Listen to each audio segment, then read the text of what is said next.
Donald Trump जनवरी 2025 में president की कुर्सी पर बैठेंगे, लेकिन सबसे पहले वो करेगा क्या? क्या वही जो इलेक्शंस के टाइम पर उसने बार बार प्रॉमिस किया है? When we're going to end up with the largest deportation in American history. We have no choice. हालांकि ये नेता लोग वोट्स के लिए बहुत सारे प्रोमिस करते हैं, उनको पूरा करना हमेशा जरूरी भी नहीं समझते। But here things are seems to be a bit different, because Trump के टीम मेंबर्स ऐसे ही स्टेटमेंट्स दे रहे हैं जिससे ये क्लियर हो रहा है कि जैसे ट्रंप अपनी कुर्सी पर बैठेगा, सबसे पहला काम उसका मैस डेपोटेशन का प्लान शुरू करने का ही होगा। He will also be using US troops, वो यूएस मिलिट्री का भी यूज करेगा इस काम के लिए। तो क्या ये सारी चीजें सीरियसली पॉसिबल हो पाएंगी? क्या ट्रंप इतना पावरफुल है? Is he legally eligible to do so? यही इस वीडियो में जानेंगे। क्या इस टॉपिक से हमें या फिर वो लोग जो उस डेपोटेशन से इम्पैक्ट होने वाले हैं उनको किसी तरह की चिंता करने की जरूरत है या नहीं? मेरा नाम संदीप सिंह है, मैं international travel and visa guide हूँ और ऐसी बहुत सारी इंफॉर्मेशन ही मैं आपके लिए लेकर आता रहता हूँ। तो शुरू करते हैं डोनाल्ड ट्रंप के टीम मेंबर विवेक रामास्वामी के इस स्टेटमेंट से, जिसमें उन्होंने मेंशन किया है, we are going to see a large number by million of self deportations as well, and that would give us, yes, the largest mass deportation in American history। इससे ये बात क्लियर होती है कि डोनाल्ड ट्रंप के team members तो इस चीज के लिए बिल्कुल तैयार बैठे हैं कि हम वर्ल्ड की लार्जेस्ट डेपोटेशन देखने जा रहे हैं। Let's see how it happens. US में इलीगल इमिग्रेंट्स का नंबर 11 मिलियन से भी ज्यादा बताया जा रहा है। ऑब्वियसली ये लाखों लोगों को एक साथ डिपोर्ट करना तो पॉसिबल नहीं होगा, but Trump wants to have a huge start. इसीलिए अभी वो फोकस कर रहा है एक टीम बिल्ड करने के लिए जो ये डेपोटेशन का काम कर सके। वो अपॉइंट कर रहा है अपने कुछ पुराने वफादार लोगों को ही ये डेपोटेशन का काम हैंडल करने के लिए। जैसे कि ये एक लेडी जिसका नाम क्रिस्टी नियोम है, ये डिपार्टमेंट ऑफ होमलैंड सिक्योरिटी को लीड करने वाली है।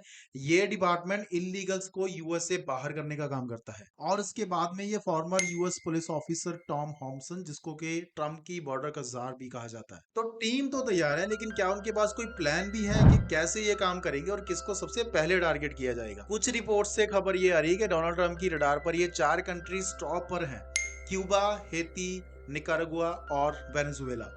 क्योंकि जो बाइडेन की सरकार ने इन चारों कंट्रीज के लिए स्पेशल पॉलिसीज बनाकर उनको बिना वीजा यूएस में एंटर होने के लिए अलाउ किया हुआ था। उनको कुछ और क्राइटेरिया फुलफिल करना पड़ता है, जैसे कि वेटिंग लिस्ट में वेट करना, और उनको किसी अमेरिकन सिटीजन की स्पॉन्सरशिप की भी जरूरत होती है। But they can enter to the US without a visa. अभी तक ऑलमोस्ट 5,30,000 इमिग्रेंट्स ने इस पॉलिसी का बेनिफिट लिया है, जिसके थ्रू वो 2 साल तक यूएस में रह सकते हैं और काम कर सकते हैं। और उनमें से 2 साल का पीरियड खत्म होने के बाद में वापस जाने वाला तो कोई होगा ही नहीं, बिकॉज यूएस को छोड़कर कौन जाएगा। लेकिन ट्रंप अभी उनको वहां से भगाना चाहता है। प्रेसिडेंट की कुर्सी पर बैठते ही वो इस पॉलिसी को बंद करेगा और उसके बाद में कुछ एग्जीक्यूटिव ऑर्डर्स भी साइन करेगा, just to widen the net for deportation, ताकि ज्यादा से ज्यादा लोगों को वो यूएस से बाहर निकाल सके। बट ये काम कुछ ऐसे ही शुरू नहीं हो जाएगा, इसके शुरू में और बहुत सारे प्रोसेस भी इंक्लूड होंगे, जैसे कि एनफोर्समेंट एजेंसीज को ज्यादा फंड करना, ज्यादा लोगों को हायर करना और बहुत बड़े बड़े स्टेजिंग सेंटर्स भी बिल्ड करना जहां पर इमिग्रेंट्स को रखा जाएगा before throwing them out of the country. And on top of this all, Trump का प्लान है इस काम के लिए यूएस मिलिट्री को भी डिप्लॉय करने का।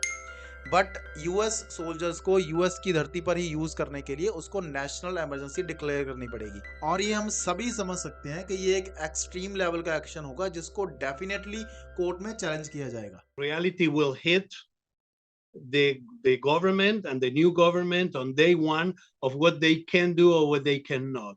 They may have plans. I don't believe that they will be easy for them to implement anything. All of us know के ट्रंप में चैलेंजेस को फेस करने की कितनी पावर है। ट्रंप की लास्ट टर्म में भी उसने बहुत सारे इमिग्रेशन को लेकर रूल्स बनाए थे, जिसको बाद में कोर्ट की तरफ से रोक दिया गया था। लेकिन इस बार ये चैलेंजेस शायद उतने ज्यादा नहीं होंगे बिकॉज ऑफ द जजेस दैट ही अपॉइंटेड। बिकॉज अपनी लास्ट टर्म के एंड में ट्रंप ने 200 फेडरल जजेस को अपॉइंट किया था हु आर स्टिल देयर। और इसके अलावा अभी सुप्रीम कोर्ट के जजेस में भी रिपब्लिकन मेजोरिटी है, बिकॉज 9 में से 6 जजेस को रिपब्लिकन पार्टी ने ही अपॉइंट किया था। तो फिर इस बार के स्टैट्स डोनाल्ड ट्रंप के अगेंस्ट कम और उसके ओपोनेंट के अगेंस्ट थोड़े ज्यादा है, specially for the countries like Mexico. Recently Donald Trump ने एक स्टेटमेंट में कहा है कि इमिग्रेंट्स का इशू यूएस के लिए एक वॉर की तरह है। If we had a war with a country like Mexico, we wouldn't lose people like that. This is bigger than a war.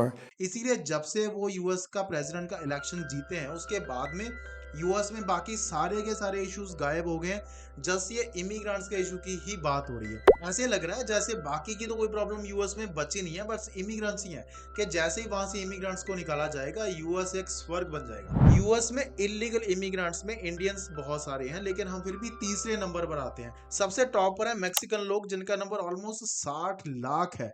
दूसरे नंबर पर सेंट्रल अमेरिका की एक कंट्री अल सल्वाडोर, और तीसरे नंबर पर हम इंडियंस हैं, जिनकी गिनती ऑलमोस्ट 7.5 से लेकर 8 लाख के बीच में बताई जा रही है। थर्ड नंबर पर होने के बावजूद भी ये नंबर बहुत बड़ा है। अभी लगभग 2-3 महीने पहले ही यूएस ने 1100 इंडियंस को डिपोर्ट किया था, तभी हाहाकार मच गई थी।